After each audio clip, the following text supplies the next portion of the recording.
My name is Emily, and this is the Delight Knits podcast, episode 15. Today is July 4th of 2022, and this is my podcast where I like to talk about all that I have been knitting on. I believe it has been about 3 weeks since I last podcasted.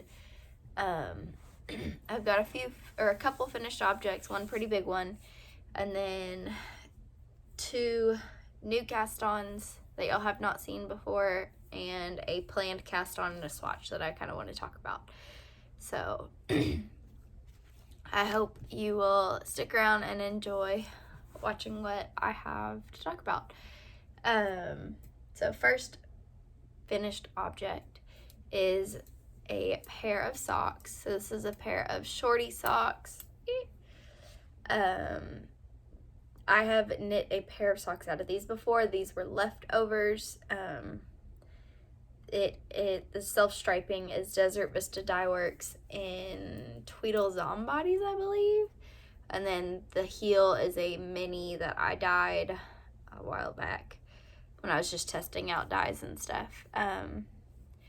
So yeah, you can see how this toe goes from blue to red to blue, and that is because in the red I had to cut off on my first pair to get them to match evenly, and so all of the first sock was done with one ball, all of the second sock was done up to here, and then I had to finish off the toe with the second ball so they do not match. But it's a full pair out of something that would have just sat, or who knows when it would ever get used. But now I can wear this pair of socks. And last time, I do believe I had a half-finished pair of the self-striping mustache yarn Wildflowers, or Texas Wildflowers, and I did finish those, and I wore them because I forgot I didn't talk about them. But they're the same.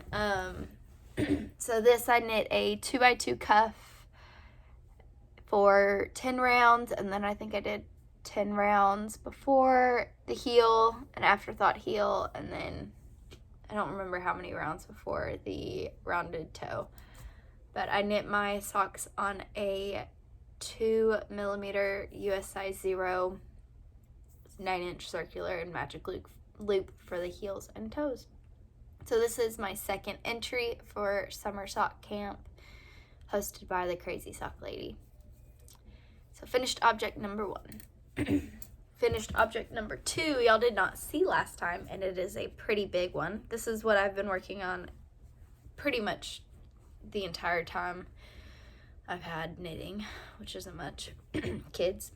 But it is my newspaper pullover by Hoagie Locatelli.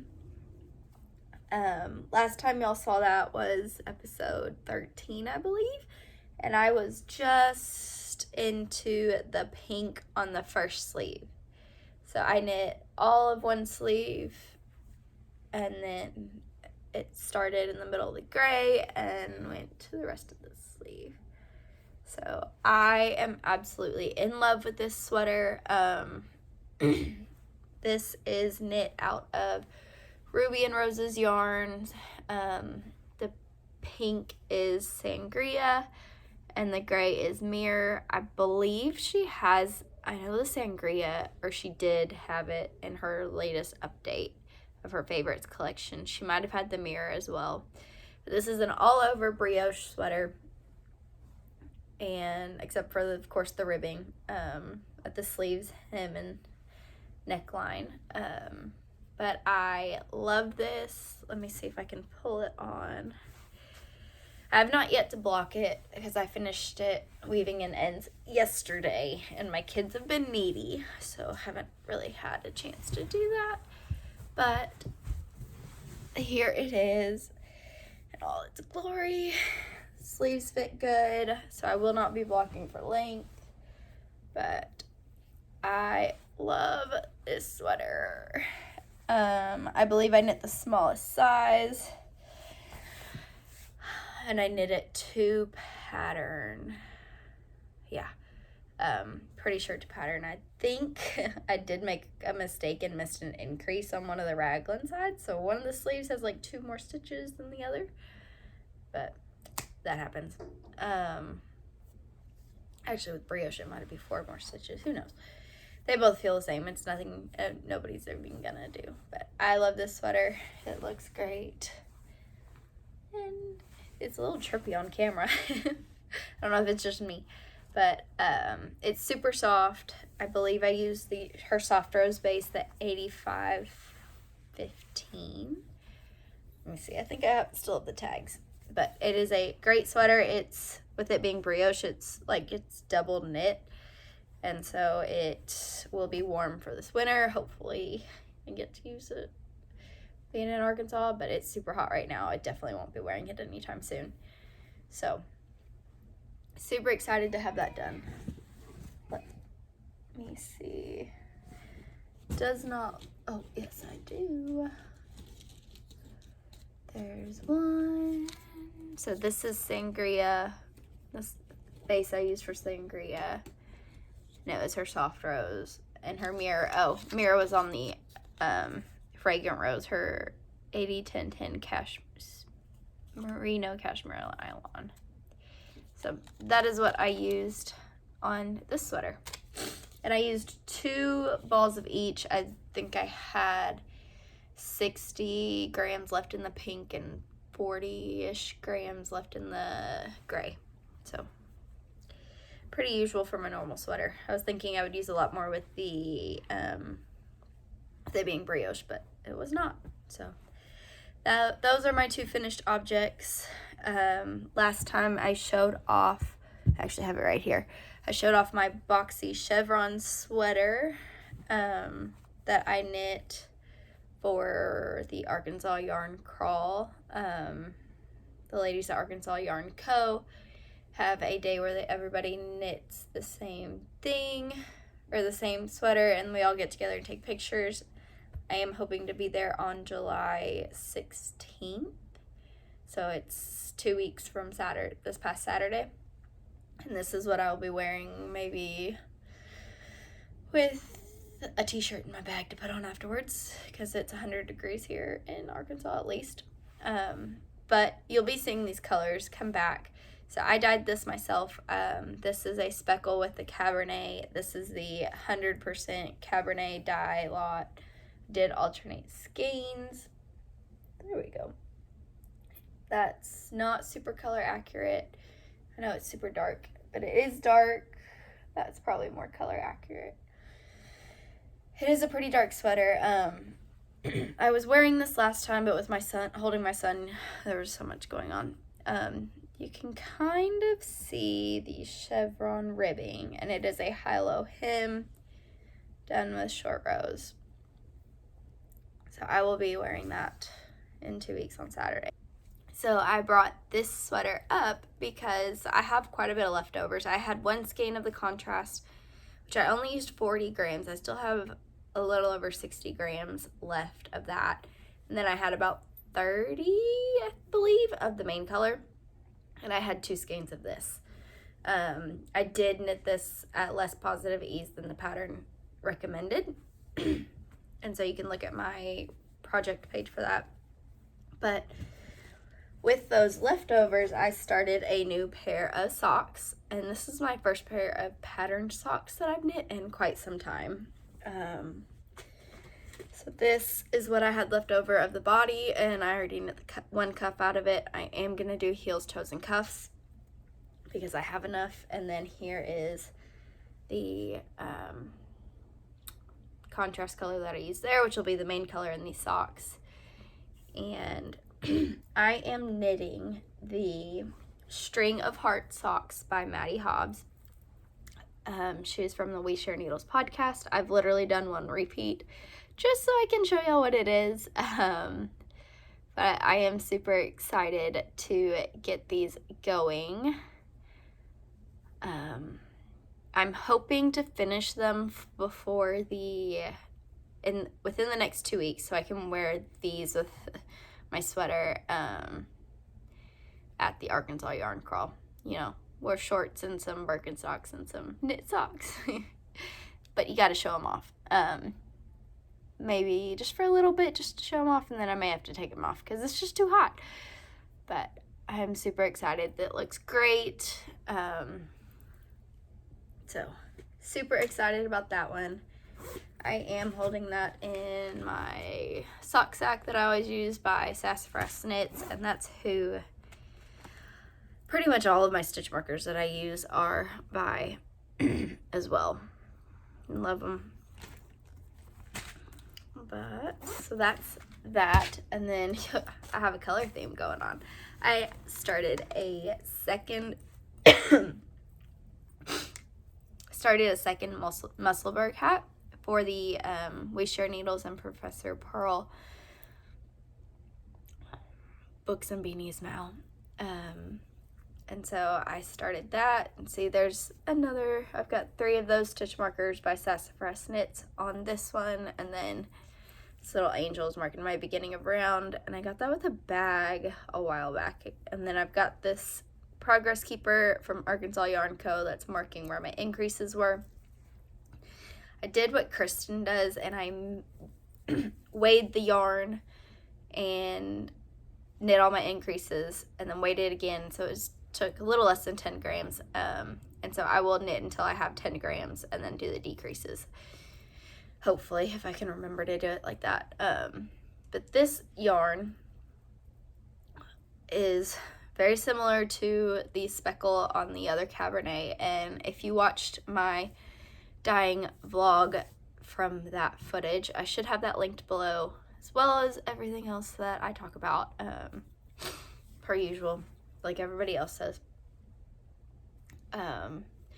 But there was one skein of the speckle that started turning out too dark, and I did not think it would contrast well with the main color that I had chosen, which we can see if it does now. So this is the main color, and I would have used this where those stripes are, but yeah, it would not have contrasted well. So I am making a Musselburgh out of this, so one day I can wear this Musselburgh hat and this Boxy Chevron sweater and those socks and be all matchy-matchy. Probably not. But I went ahead and cast this on because I knew I needed one more, or was going to make this into a Musselburgh, and would like to get one more entry into their Books and Beanies Mal, which I did finally get the book for that and finished it, and I can talk about that later. But I really wanted to be knitting a hat while reading that book, which in spirit of the make along, and so I did. So that is that one, and that is my last official work in progress right now.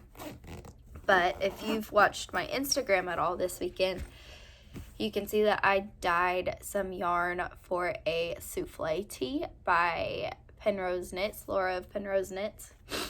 And so I, a while back, had bought some Surrey because I have been wanting to knit with Surrey for so long. And I have been watching Laura, release all her different souffles.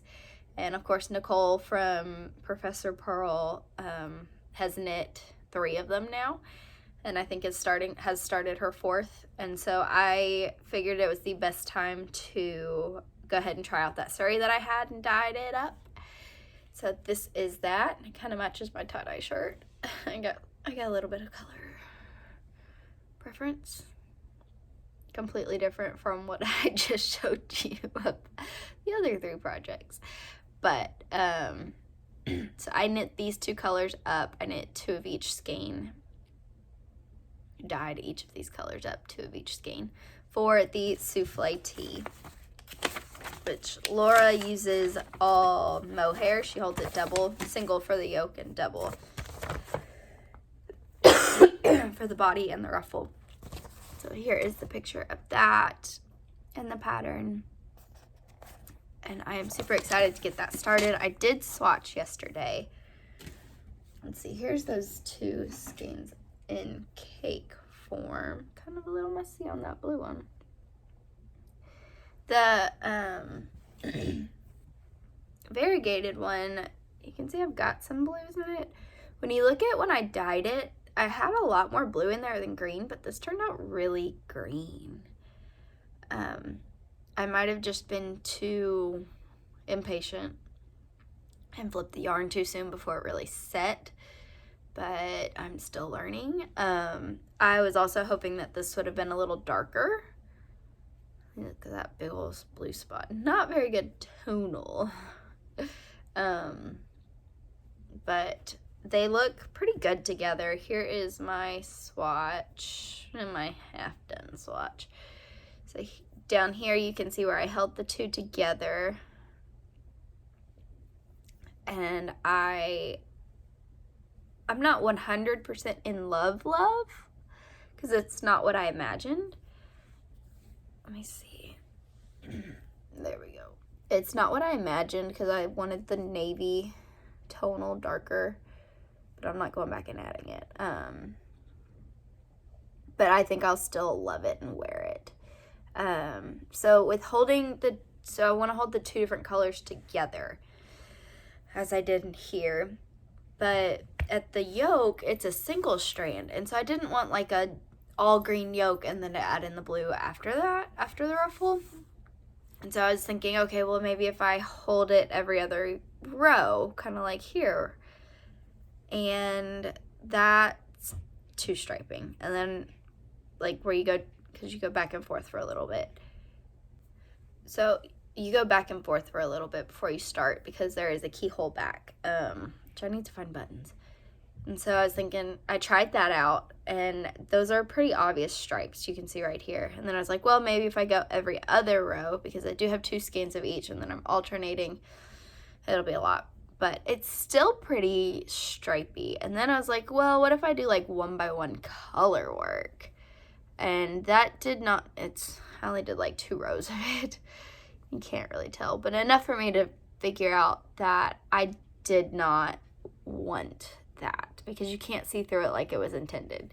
So I think I am just going to hold it double all the way through to get the look that I want, because I can't do it I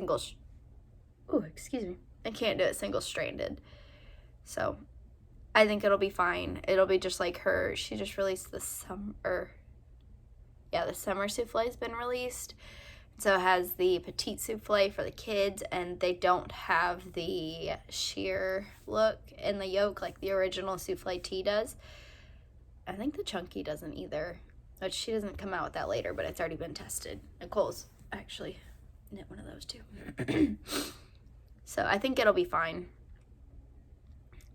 I'll just use up a little more yarn, which I should be fine. I think 2 skeins will be plenty. I'll just have to decide sleeve length after that.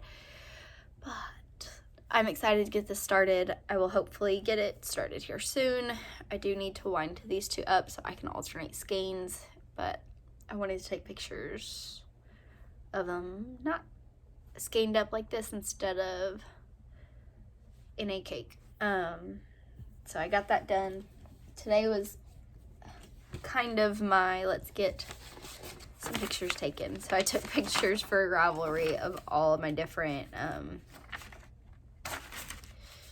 pictures that have not been updated. So hopefully by the time this is up, they will be updated.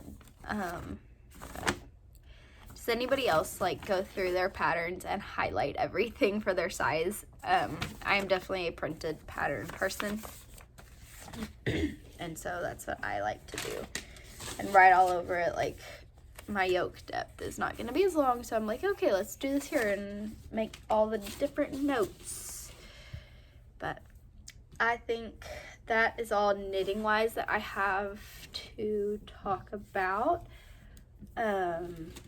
So quite a bit of new stuff today, which is exciting because I feel like I haven't had any new things to talk about in the last few podcasts. I have still been reading. I did get the knit along book Before the Coffee Gets Cold for the Books and Beanies mail, and I read that.